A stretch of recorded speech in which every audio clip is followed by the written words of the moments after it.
हरे कृष्णा। करवा चौथ व्रत पूजा विधि, सासू जी को खुश कैसे करें। हरे कृष्णा।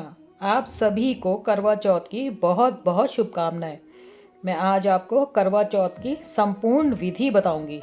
करवा चौथ 1 नवंबर 2023 को पड़ेगा, तो आप देखते रहिए संपूर्ण विधि इसकी कि कैसे पूजा की जाती है और क्या क्या सामग्री एकत्रित करनी पड़ेगी। ये बहुत ही पावन त्योहार है और इस दिन पत्नी अपने पति की दीर्घायु के लिए व्रत करती हैं और उनकी मंगल कामना के लिए, उनकी दीर्घायु के लिए करवा माता से प्रार्थना करती हैं और इस तरीके से पूजा विधि करती हैं। तो अब देखते हैं इसकी विधि। तो करवा चौथ वाले दिन सुबह नहा धो लें और अच्छे तरीके से स्वच्छ वस्त्र पहन लें और हो सके तो लाल जोड़ा, गुलाबी जोड़ा या कोई सा भी चटक जोड़ा आप पहन लें। भर भर के चूड़ियाँ पहन लीजिए, मेहंदी लगा लीजिए और बहुत ही 16 श्रृंगार करके दुल्हन की तरह से आप तैयार हो जाइए। और जिनके चुनरी ओढ़नी जरूरी होती है वो चुनरी भी ओढ़ सकते हैं। तो अब हम चौकी ले लेते हैं। चौकी के ऊपर हम बहुत ही सुंदर सा लाल रंग का वस्त्र बिछाते हैं, एम्ब्रॉयडरी वाला भी बिछा सकते हैं आप, गोल्डन। और थोड़े से दाने हमने गेहूं के रखे हैं और उसके ऊपर करवा माता को विराजमान करते हैं। फिर हम थोड़े से दाने और लेंगे और हम करवा को विराजमान स्थापित करेंगे और उसके अंदर भर देंगे हम जल, जिसके अंदर गंगा जल भी मिश्रित है। अब हम चावल ले लेते हैं, उससे अष्टदल बना लेते हैं और उसके ऊपर हम स्थापित कर देते हैं अपना कलश। आप कलश स्किप भी कर सकते हैं, जिनके यहाँ पे कलश स्थापित करते हैं तो वो कलश स्थापित कर दें, अगर नहीं कर सकते, जिनके यहाँ नहीं होता तो वो ना करें। तो इसके ऊपर हमने कलश स्थापित कर दिया है। हमने कलश के कंठी पर हमने मोली लगानी है, उस पर स्वास्तिक लगाना है और उसके अंदर गंगा जल और जल दोनों हम उसके अंदर भर लेंगे और उसके अंदर डाल देंगे हल्दी, सुपारी, सिक्का और फूल। तो इस तरीके से ये मैंने स्वास्तिक बना लिया है।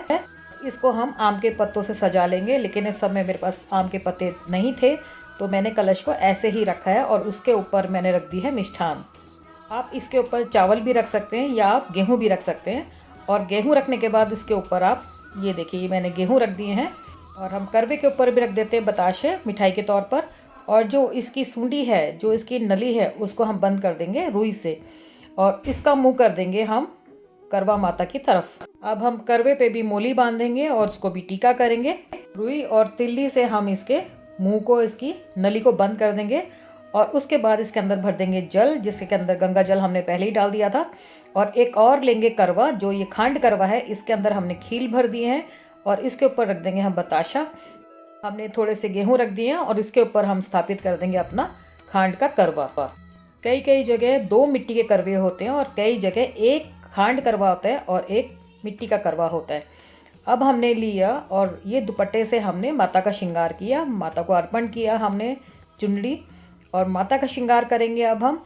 और इस तरीके से माता के आगे भी हम रखेंगे अनाज। तो गेहूं हमने रख दिया है माता के आगे। अब घी का दिया लेना है और वो हमने लोटे के ऊपर, जो हमने कलश रखा था उसके ऊपर हम रख देंगे अनाज के ऊपर। अब लोटे में भी हम कलावा बांध लेते हैं और इस तरीके से हमें लोटे के ऊपर भी कलावा बांधना है। और हमें जो खांड का जो हमारा करवा है, इसके ऊपर भी हम कलावा बांधते हैं और करवे के ऊपर भी हमें अपना बांधना है कलावा। तो ये मिनस करके हम ये सासू माँ को देंगे। मिट्टी के करवे में हम जल भरेंगे और खांड करवे में हम खील बताशा भरेंगे। और ये हमने रख दिया माता के आगे गेहूँ।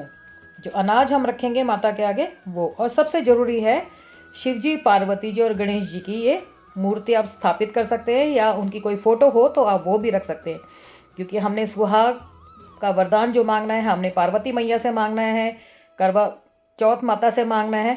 तो अब हमने उनका श्रृंगार कर दिया था, तो अब हम उनको तिलक करते हैं, सभी को तिलक करते हैं। चांद, सूरज, गणपति जी मेरे बने ही हुए हैं इसमें और साथ में ये गणपति जी हमने विराजमान कर दिए हैं, तो इनकी भी पूजा हम करेंगे। और सभी जितने भी हमारे शुभ हैं, ये कलश, करवा, इनके ऊपर हम कुमकुम का टीका लगाएंगे और मिष्ठान रखेंगे आगे, माता के आगे मिष्ठान रखेंगे कि माता भोग लगाएं मिष्ठान का। और ये है शगन का सामान जो ये बायना में निकलेगा, क्योंकि सासू माँ मेरी है नहीं तो इसलिए मैंने ये बहुत महंगा वाला ये दुशाला मंगवाया है। साथ में ये सेट मंगवाया है मैंने, सच्चे मोती का ये सेट है। तो क्योंकि मैं अपनी नंद को दूंगी तो इसलिए मैं ऐसी चीज़ मैं लेकर के आई हूँ कि जो वो पहने।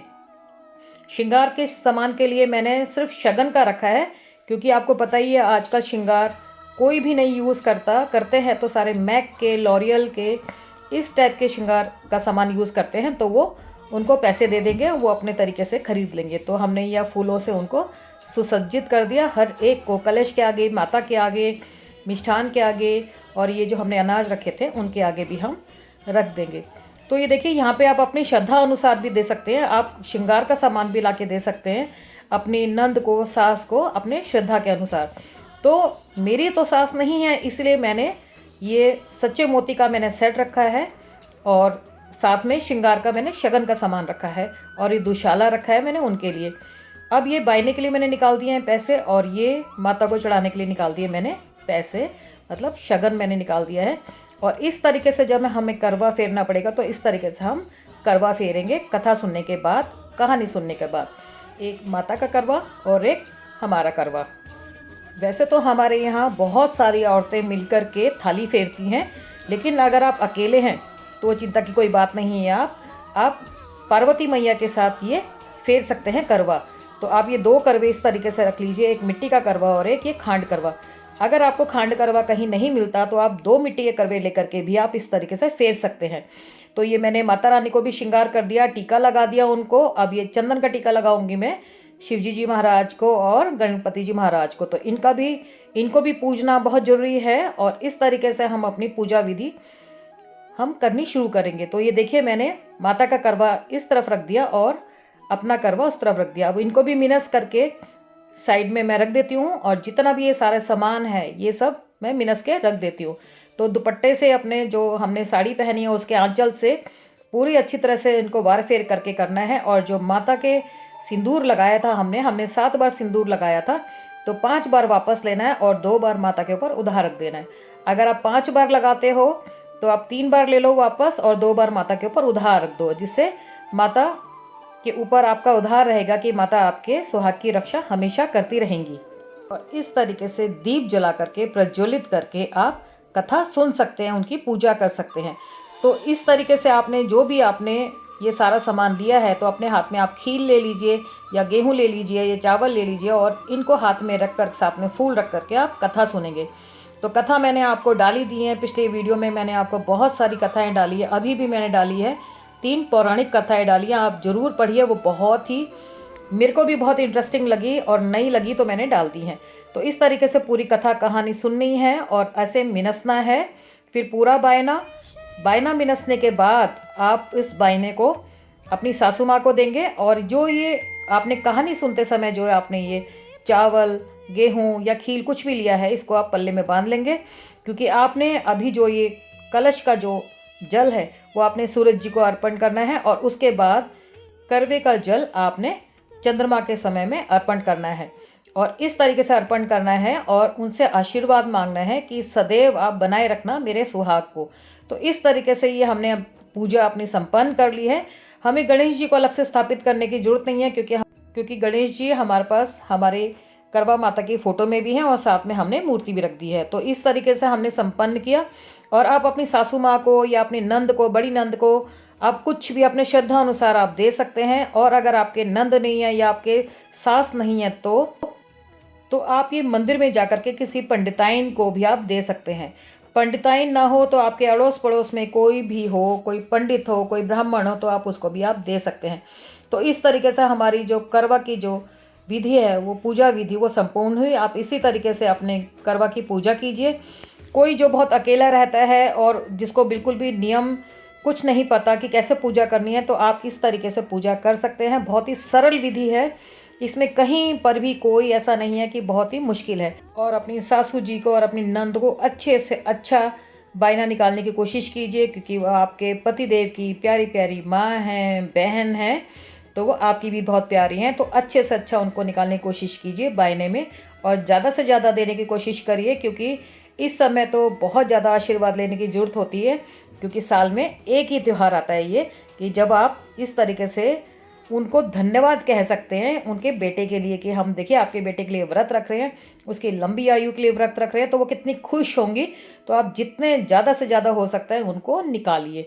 लेकिन मैं ये कहूँगी कि चलो आपकी जितनी श्रद्धा है आप उतना निकालिए। तो ये देखिए, इस तरीके से मैंने गांठ बांध ली है पल्ले में, और अर्घ जब हम चढ़ाएंगे सूरज जी को और चंद्रमा को, तो हम इस तरीके से हम जब अर्घ चढ़ाएंगे तो हम ये गेहूं के दाने भी अर्पित करेंगे। और जब हम जल चढ़ाते हैं तो हमारे में तो ये होता है कि जमीन को, धरती माँ को चूम करके और 16 बार हवा में उड़ाते हैं उस जल को। तो हमारे यहाँ तो ये नियम है। तो आप देखिए इस तरीके से कितनी सरल विधि है। आप भी अपने घर में इस तरीके से आप पूजा कर सकते हैं बहुत सरल विधि से। तो मैंने आपको बताया कि चौकी लगानी है, चौकी के ऊपर लाल वस्त्र बिछाना है, फिर माता को स्थापित करना है, माता को चुनरी, उनका श्रृंगार करना है, अन्न, वस्त्र, मिष्ठान, दीप, दिया, करवा, कलश, श्रृंगार का सामान और जो बायने का सामान है, वो इस तरीके से पूजा विधि हमने जो की है आप भी इस तरीके से कीजिए। और इस तरीके से करवे को उलट पुलट करके हमने करना है। पूजा इसी तरीके से करनी है। खांड का जो करवा है वो पार्वती मैया का है, मिट्टी का करवा हमारा है। और इस तरीके से हम 7 बार उलट पुलट करेंगे और टकराना नहीं चाहिए। और बार बार ये बोलना है कि पार्वती मैया अमर सुहाग दे, पार्वती मैया अमर सुहाग दे। तो इस तरीके से हमने पूजा करनी है। तो आप देख लीजिए ये बहुत ही सरल विधि है, इतना कोई इसमें कठिनाई नहीं है। आप जाइए बाज़ार से जाकर के सामान एकत्रित कीजिए और इस तरीके से करवा माता की पूजा कीजिए, पार्वती मैया की पूजा कीजिए और साथ में भोले भंडारी और गणपति जी महाराज की भी पूजा कीजिए। तो ये बहुत सरल विधि के साथ मैंने आपको बताया, जो आपको घर पे सारी चीज़ें अवेलेबल होंगी। बस मिष्ठान आपको बाहर से लेने हैं और जो साथ में ये फल, ऋतु फल जो हैं वो मैंने अभी नहीं रखे हैं क्योंकि कई चीज़ें मुझे नहीं मिली हैं। जैसे मुझे आम के पत्ते नहीं मिले या मेरे को अशोक के पत्ते नहीं मिले और मुझे ऋतु फल वगैरह भी नहीं मिला। तो इस तरीके से मैंने सिंपल साधारण तरीके से पूजा विधि आपको दिखाई है। और जो हमने कलश स्थापित किया है और जो हमने करवा लिया है, तो खांड करवे को हमने माता के तरफ ले जाना है और ये कहना है कि माता हमें अमर सुहाग दे। और इस तरीके से श्रृंगार का सामान भी माता की तरफ ले जाना है और ये कहना है कि माता हमें अमर सुहाग दे। हमें 7 बार बोलना है। और जिस तरीके से मैंने बताया आपको कि उनको कुमकुम लगा करके, उनको सिंदूर लगा करके हमें 7 बार सिंदूर लगाना है और 5 बार हमें वापस लेना है और 2 बार हमें उनके ऊपर उधार छोड़ देनी है। पार्वती माता के ऊपर अपना सुहाग उधार छोड़ देना है क्योंकि अमर सुहाग है उनका, तो आपका सुहाग भी अमर रहेगा। और जो ये पैसे हैं तो ये हम रख देंगे बायने के ऊपर और साथ में रख देंगे माता के आगे, क्योंकि जो भी सामान, ये सारा सामान है, ये जाएगा पंडित जी को। और जो हमने सासू जी को देना है वो सासू जी को जाएगा। और जो पंडित जी का जाने का सामान है, जैसे ये हमने अनाज रखे हैं, थोड़े से हमने मिष्ठान रखे हैं, शगन का सामान रखा है और जो ये पैसे हैं ये सब पंडित जी को जाएंगे। लेकिन जो आपने नंद के लिए और सासू माँ के लिए जो निकाला है सामान, वो आप उनको ही मिनस करके देंगे। तो आप साड़ी के पल्लू से उसको वार फेर करके 2 बार घुमा करके आप वो सारा सामान आप पग लगाई आप अपने सासू माँ को देंगे और साथ में वो बायना देंगे। तो देखिए सबसे मेन इंपॉर्टेंट है इस समय सासू माँ, क्योंकि सासू माँ का बेटा है तो सासू माँ के लिए तो बहुत खुशी की बात होती है कि भाई मेरी बहू मेरे बेटे के लिए इतना सब कुछ कर रही है। तो जो कुछ भी आप श्रद्धा से अपनी सासू माँ को देंगे तो वो बहुत खुश हो जाएंगी। तो आपके पास जितनी श्रद्धा हो सकती है आप ज़्यादा से ज़्यादा करिए, देने की कोशिश करिए। कोई नहीं मांगता बुजुर्ग आपसे कि हमें इतना दो इतना दो, ये आपकी अपनी श्रद्धा है। देखिए मैंने कितना सुंदर दुशाला, मतलब ये एक दुपट्टा है, ये बहुत ही मतलब अच्छा है क्वालिटी वाइज। और मैंने साथ में प्योर पर्ल का मैंने निकाल के रखा है उनके लिए सेट। तो आप भी इसी तरीके से पूजिए, पार्वती मैया को पूजिए, करवा चौथ माता को पूजिए, शिव जी, भोले भंडारी, गणपति जी को पूजिए और साथ में पूजिए अपने सासू माँ को और अपने पति को। तो इस तरह आप करें करवा की पूजा। और बहुत ही सरल विधि है, संपूर्ण विधि है, इसके अलावा कुछ भी नहीं है। तो आप इसी तरीके से आप मेरा वीडियो देखते रहिए। मैं आपके लिए और भी ज़्यादा मनोरंजन टॉपिक पर मैं लाती रहूँगी वीडियो। तब तक के लिए हरे कृष्णा। और मैंने करवे की कहानी मैंने डाल दी है, तो आप वो देख लीजिए और करवे वाले दिन आप उनको सुन सकते हैं और पूजा अपनी संपूर्ण कर सकते हैं।